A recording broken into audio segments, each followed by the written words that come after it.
This is the third lecture for Chapter 2 for ordinary differential equations, and this is a chapter on second order linear differential equations, in particular linear differential equations with constant coefficients. These occupy quite a few systems, or they describe quite a few systems in physics and engineering, and they're very common equations, and that is why a whole chapter is devoted to them. Now, the way the chapter is organized is the first part of it, I'm just going to solve the differential equation by itself, and that's what these next up to lecture 6 is. After that, for this chapter, will be the dynamical behavior, dynamical systems part of these equations. So I'm putting these separately, and the reason for that is that these are very important equations. This harmonic oscillator, which is the case in which the coefficients are positive, this harmonic oscillator occurs in many areas of engineering and physics and other areas. It's just like the classical second order equation, and it is expected usually that you be able to solve this equation and not look just at the dynamical systems behavior. When we start looking at dynamical systems, those phase portraits sort of dominate what we're doing, and I want to start off and get a firm foundation in the solutions. Then when we go to the dynamical systems, we will do more general second order linear differential equations, but we'll be able to bring our results from this work, this first 6 lectures, into the second part of the chapter, and so I think that will make it better. So first I'm going to write down, of course, what is a second order linear differential equation with constant coefficients, and here of course is the classical standard form for that equation. You see the highest derivative is a second derivative. It's linear because the derivatives and y itself occur to the first power only. This happens to be a non-homogeneous equation because of the presence of h of t here, which is assumed non-zero. For the next 3 lectures, we're going to consider only the homogeneous case, so this will be set equal to 0. Now, p and q are constants. If you remember the existence and uniqueness theorem for second order linear differential equations with constant coefficients, the theorem stated that for this type of equation there exists a unique solution everywhere for all time. Okay, let's just review that a little bit, because let's look at if we have a linear equation, and these happen to vary with time, and we'll even make it non-homogeneous, then a unique solution exists on the interval I, which is the interval where p of t, q of t, and h of t are all continuous. For the case of constant coefficients, that interval is extended to the entire real line. So we know that a solution exists, and if we find a solution, it is going to be the unique solution, okay, for that initial value problem. Okay. Now, what is also very encouraging is that these closed form solutions for the homogeneous, that means this equal to 0, okay, the homogeneous case, closed form solutions for the homogeneous harmonic oscillator are particularly easy to find. I didn't point out that the term harmonic oscillator applies to this type of equation in general. There are particular harmonic oscillators. In electrical engineering and physics, you'll see the RLC circuit is a harmonic oscillator. There are other circuits that are harmonic oscillators. In mechanical engineering, or also in physics, you have the mass on a spring. So if you have a spring out here and you've got a mass on it, and you displace that mass and then you watch it oscillate back and forth, that creates a harmonic oscillator. There are other mechanical structures that operate as harmonic oscillators also. There are chemical harmonic oscillators, and I think I don't know of any in economics, but I understand there are some in economics too. So we're using the term harmonic oscillator to mean this particular second order differential equation, linear with constant coefficients, is going to be homogeneous because there will be no forcing function, at least not initially. And now we're going to look for those particularly easy to find closed form solutions. So the first thing we're doing is we're going to assume that the solutions have this form. And you might say why, and that's just a hard question. Let's just say for right now it works. It was worth a try. Why would you use an exponential anyway? Exponentials are everywhere. By Euler's theorem, they are your sine and cosine. If you expect oscillations, it makes sense that you would expect something that was exponential that you could then, if it was complex, become sine and cosine terms. In these equations, there is damping. A damping term is using exponentially drive something down to zero. So again, you have an exponential. So there's good physical reason why you would choose this. And we're encouraged by that existence and uniqueness theorem. So we're going to use this form and we're going to substitute it back into the differential equation. So just to remind you, because it's not written here, here's the differential equation.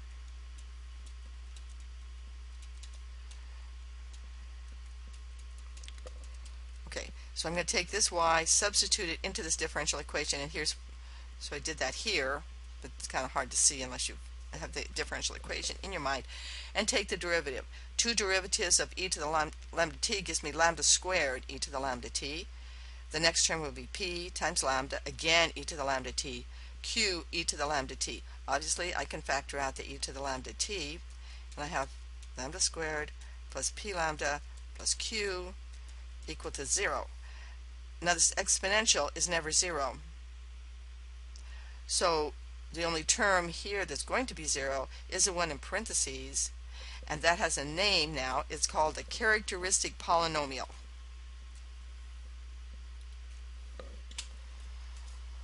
So you see, by this choice, e to the lambda t, right here, by choosing the function has this form, I have reduced this differential equation to an algebraic equation. So here again is this characteristic polynomial. I thought I had the, here's a characteristic polynomial, and obviously it's quadratic. So like I said, we've reduced a differential equation, second order differential equation, to a quadratic formula. And we did this because of the initial choice, just to review, of e to the lambda t. Now, conveniently, we know how to solve a quadratic equation, and here we'll just in general use the quadratic formula. And we know what we're going to get. We'll either get two real roots, two equal real roots, or a complex conjugate pair. So we have these three cases. And the cases depend on the determinant here. And that the value of the determinant comes from the differential equation, because what we're calling p is multiplying the first derivative, and q is multiplying the function in the differential equation. Just for a little bit of a look ahead, you don't have to know this now, but this term has to do with, if you had a mechanical system, it would have to do with friction. If you have an electrical system, it has to do with resistance. So this is the damping term. Okay. The term Q has to do, it will appear as a frequency of oscillation. Remember, this is a harmonic oscillator. You expect there could be some oscillation. So what we're looking at here is sort of a ratio between the damping, the attenuation, and the frequency. So that's sort of what's being balanced here. But that's more into If you don't want to think about application right now, you don't have to. Just think about the equation. It's a quadratic formula. A quadratic equation, you can solve it in general with a quadratic formula, depending on the discriminant, whether it's greater than 0, equal to 0, or less than 0. You will have two distinct real roots, two equal real roots, or a complex conjugate pair. So we're going to consider each case separately. So we'll look first at the case of two distinct real roots. In that case, the quadratic formula gave us two values, lambda 1 and lambda 2, and they are not equal. Now recall that we said the solution was going to look like e to the lambda t. Well, we have two values of lambda, so we have two solutions. And now we're moving forward on lecture 2 from the existence and uniqueness into the ideas presented for linearity. So now we have to recall about linearity. We have a two-dimensional space because we have a second order equation, and we'll expect two solutions, and if we can find two linearly independent solutions,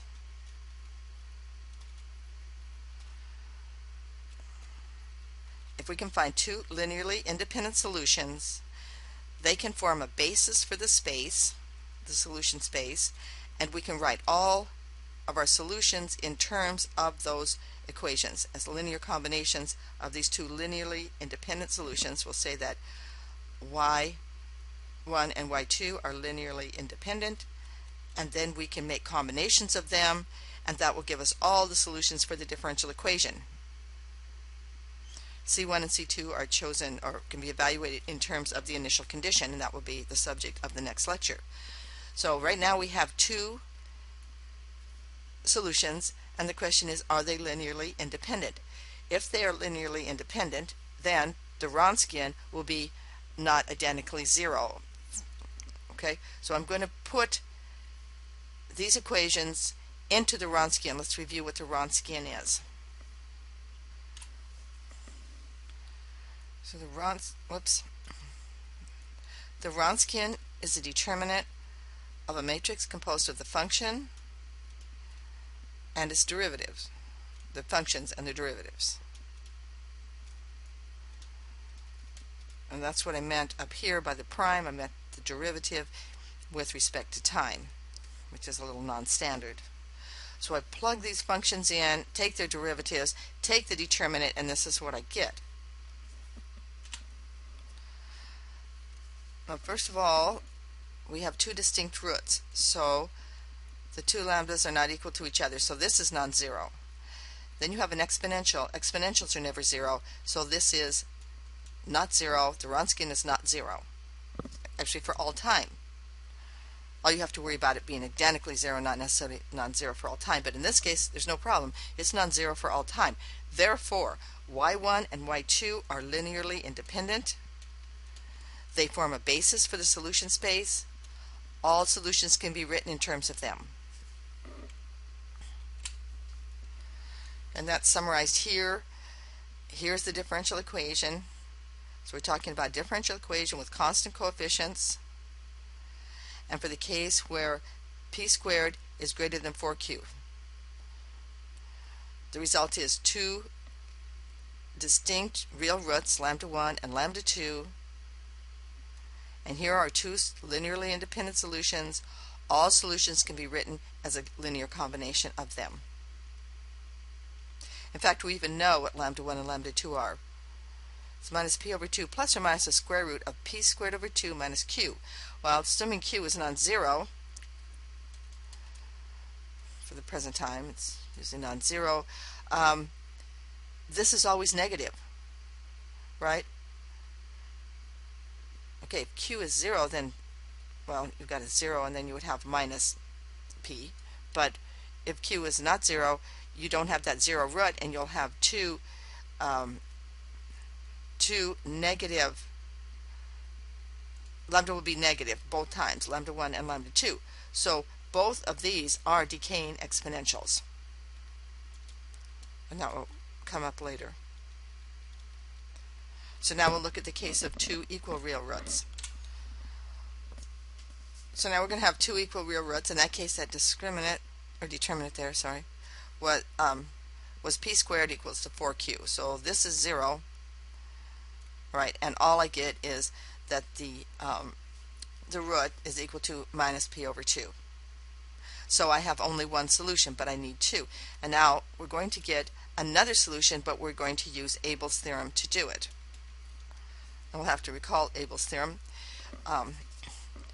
Abel's theorem says that the Wronskian of two functions that are linearly independent equals some constant c that has nothing to do with time times e to the minus integral of p dt. That's Abel's theorem. So first, let's compute the Wronskian using the y1 that we do know and just putting in y2 as a placeholder. We're going to be using Abel's theorem to find a value, to compute a function for y2. So this is how much we know from the Wronskian. Because we already know that y1 is e to the lambda t, you could say lambda 1. We can take its derivative here, we can work through this. I'm going to factor out the exponential, so I have e to the lambda t times the first derivative of y2 minus lambda times the second derivative, and of course we want that to be non-zero because we want to find another linearly independent solution. By Abel's theorem, we put that equal to c times e to the minus p dt. And now we have to go to the next slide. So here's the last line of the previous slide written up here for reference. This came from the Wronskian, and this is a result of Abel's theorem. Okay, what do we know? We know that the one root was minus p over 2. So I can substitute that, and I did that right here and right here. Okay. P is a constant, so I can take that integral, and here's what I get. Now things aren't so bad. And if you look at this, you can rearrange things and see that this is a first order linear differential equation. Here is the first derivative. Here is the function.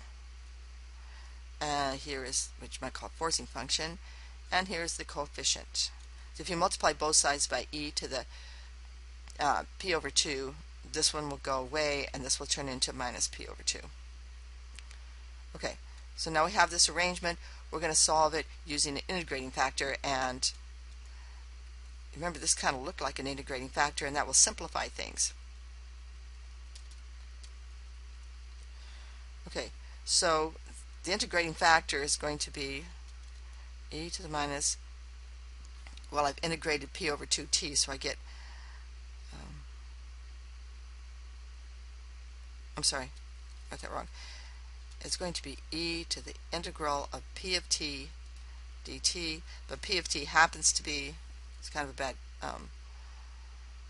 let me erase this for a second. Okay, so I'm going to solve it using an integrating factor. The integrating factor is going to be e to the integral of whatever this is, which is p over 2 times dt. It's a constant, so this becomes e to the p over 2 dt. So now I have my integrating factor. The solution will be e to the minus p over 2 times t. Oh, that's a t, not a dt, sorry, because I integrated, times the integral of all this, which is going to be c e to the minus p over 2 times t, but I'm going to multiply by the integrating factor. You can review this on from the first lecture, on the first chapter in the lecture on integrating factors. So I'll put the integrating factor here, and now I'm going to integrate. Well, these two turn into 1, right? Because you'll have an exponent of 0 here, so this is gone. This becomes 1, and you get something very simple. As I said, the integrating factor actually helped you.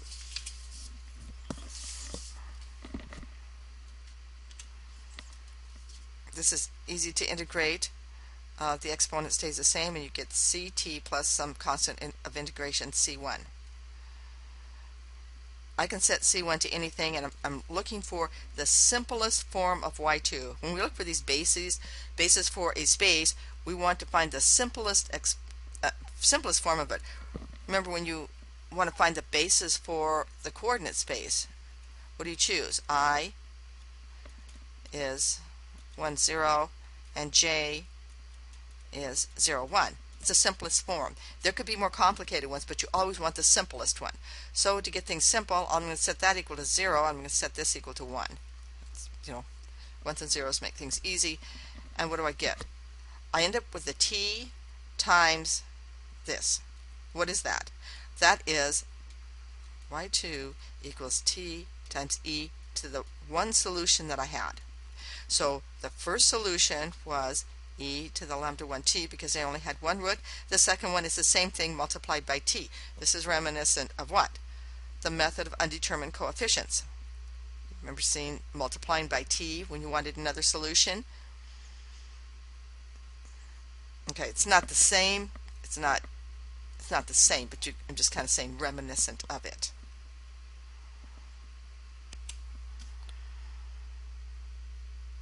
So now I'm finished with the case of two equal real roots. So I've written that here for reference. You have the same differential equation, but in this case p squared equals 4q. The quadratic formula gives you one root. The use of Abel's theorem and the Wronskian gives you the second root, which is equal to the first root times multiplied by t. By design, these are linearly independent. You can check it by putting it back in the Wronskian, but you don't have to do that. So since they're linearly independent, every solution is a linear combination of them. It can be written as a linear combination of them, and here's that linear combination. C1 times the first solution plus C2 times the second one. And we even know what the root is. Lambda equals minus p over 2. There's not a square root in it or anything like it was previously. And C1 and 2 will be chosen to match initial conditions. Remember, this is a second order differential equation, so you will have two initial conditions, and you see here two constants that have to be evaluated. Now we look at the third case in which the roots are complex conjugate pairs because this term under the square root sign is negative. And I'm writing that as alpha plus I omega in anticipation of how they're going to appear in a typical equation for an application. And what is alpha anyway? It's minus p over 2, which is the same as we had for that critical case, the case previous to this with only one root. So we have the same negative damping factor here, and now we have a frequency. You can write this as square root of 4q minus p squared to get rid of the absolute value sign also. Now these are different. Alpha plus I omega and alpha minus I omega are different. These real roots are different. We have two different solutions, a y1 and a y2. If you put them into the Wronskian, you'll get exactly the same that we got for the case of two real roots. But now if you substitute alpha plus I omega into this equation, of course the alphas are going to go away because they're the same sign, you can work through this, and here's what you get. And this is non-zero. The exponential part here, e to the 2 alpha t, that's not 0. The omega is not 0, and I isn't 0. So this is non-zero. These are linearly independent, and you know how this goes now. Every solution or any solution can be written as a linear combination of these solutions. So here they are right here written out. Okay, now what's the problem? We would like real solutions, not complex solutions. We don't want the imaginary part. Is it possible to get rid of the imaginary part and find these solutions? And the answer is yes. Well, how would you get rid of them here? Well, the C's might have to be complex, but we're going to do it a different way. Okay, so we're going to make use of Euler's formula. Here's Euler's formula. E to the some con I omega t is the printing got a little bad there. Cosine omega t plus or minus, this is plus or minus here, plus or minus the sine of omega t. So that means, I'm going to clear the board here for a second. That means we can write the solutions as this. We'd have e to the alpha t times c1 times the cosine of omega t plus I times the sine of omega t plus e to the alpha 2 c2, going to run out of room, cosine omega t minus I times the sine of omega t. Because remember, the second root had a negative in it. Right. I better write this down so you can remember that.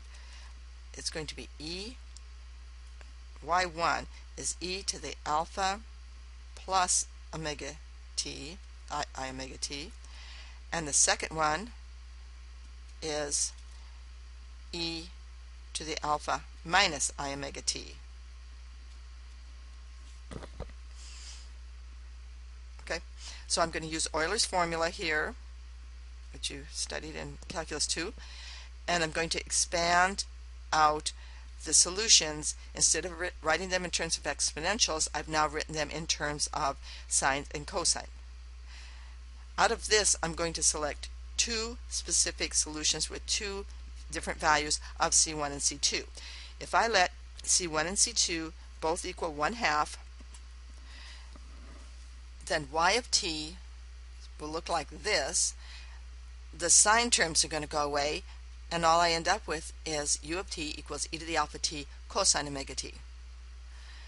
If I let c1 and 2 be plus or minus 1/2 I, so I'm going to, they're complex in this case, like I said in the previous slide, then v of t, cosines are going to go away. I'm going to end up with e to the alpha t sine omega t. They're both real. Now, are these linearly independent? If they are linearly independent, and there's two of them, they constitute a basis, and all of the solutions can be written in terms of them. So have we changed our basis from a complex basis to a real basis? And the answer is yes. You can put this through a Wronskian. We've done it before for sines and cosines. Obviously, the e to the alpha t is not going to be a problem. And you can find out that the Wronskian is non-zero. These are indeed linearly independent. Therefore, they form a basis. So now we can use those to write all our solutions for the complex case. And here's our summary. Same differential equation, but in this case, you would have a negative term under the square root sign, so the roots of the characteristic polynomial will be complex. By the work that we just did, we can find two solutions that are linearly independent, and we can use those as a basis and write all of the solutions in terms of u and v instead of the y1 and y2 that we came up with before. There's another special case in which p is 0. That's a case where you have no damping. It's sort of an idealistic case because there's always damping in the real world. And in that case, the e to the alpha t becomes 1. This term right here is e to the 0, so it becomes 1. And all you have are oscillations. And what is the frequency of oscillation? It's the square root of q. And that is why when I started this lecture, I wrote kind of anticipation that you could write dy by dt squared minus 2 alpha dy by dt plus, you should write omega naught, y of t equal to 0 for your differential equation instead of using the p and the q.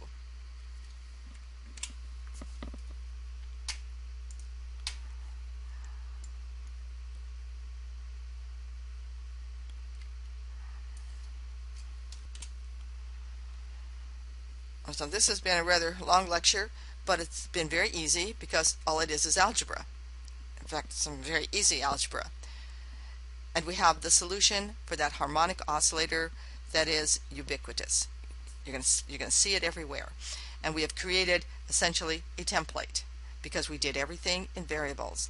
And now all you have to do is plug your values in, and you have your solution for different cases. And I'll do that on the lecture on the RLC circuit and show you how easy it is to do it. But there's some terms that are very commonly used for these solutions besides the two equal roots, one real root, or I'm sorry, two distinct real roots, one equal root, or complex roots. Okay, I've said that all wrong, but let me try it again. Two real roots, one real root, or for the complex roots. And they have these other terms. These are used in applications, and there's a reason for that. Okay, if it's two real roots, it is called an overdamped system. If there's one real root, it's called critically damped. If they're complex roots, it's called underdamped. If the zero part of the complex term, that alpha, is zero, it's called purely oscillatory or undamped. So look at the solutions and you can see this. If there are two real roots, the solutions are going to look like this. Let's put the C1s.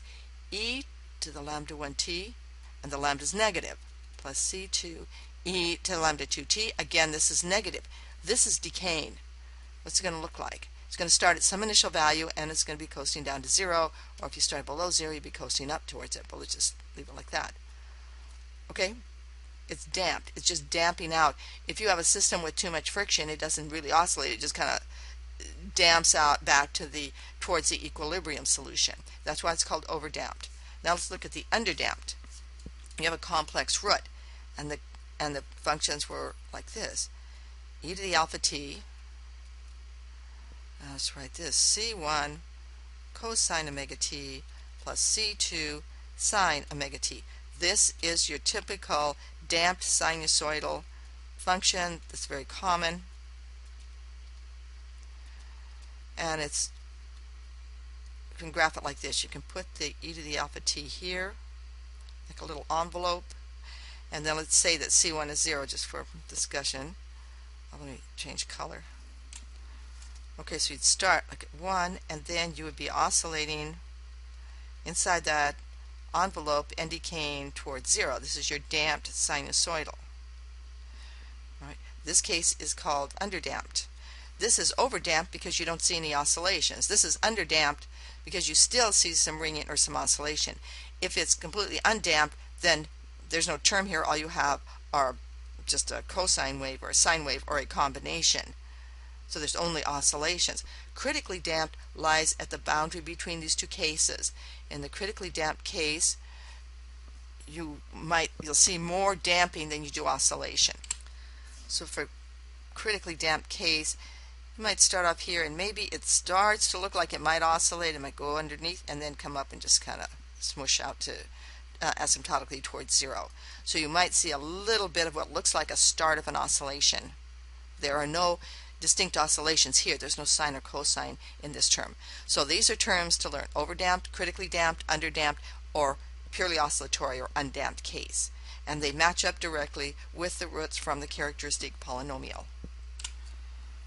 At the end of the written lecture, I put a chart. This is part of the chart here. You